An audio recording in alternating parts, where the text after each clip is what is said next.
I, like you, was one of those people who really prided myself on how hard I worked. I would look back at how far I'd come and how little I came from and just be like, look at me, I'm one of the hardest working people you'll ever meet. My dad is an immigrant and he taught me to be that way.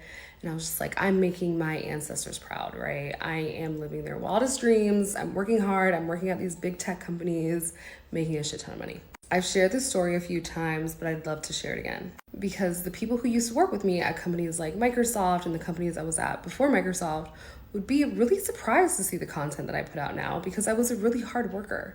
And then something just clicked. It wasn't something like immediate, it was a gradual light bulb moment. But what started this gradual light bulb moment was a coworker of mine. His name is Gary.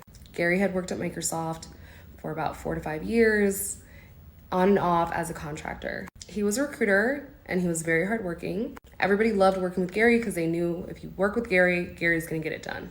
He was energetic and full of energy and always happy, down to earth, just the kind of partner you want to work with as a recruiter. One day we come back from a 3-day weekend. My boss gets me on the phone. She's like, hey, I need to tell you something that's really hard, but Gary passed away this weekend. I was shocked. Gary was super healthy. He was like very fit, worked out all the time. What happened? There was a tragic accident with Gary. He was trying to break down someone's door. He thought it was his friend's door. He had been drinking, and the person whose house it was shot Gary, and he died. Very crazy accident. I couldn't believe it. She said, if you need to take the day off, take the day off, and let's get back to work on Wednesday. So I did. I took the day off. I was just like, man, like that's just so crazy.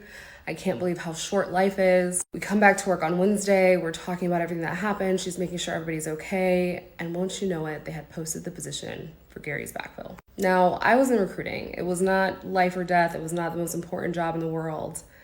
But Gary hadn't even had his funeral, right?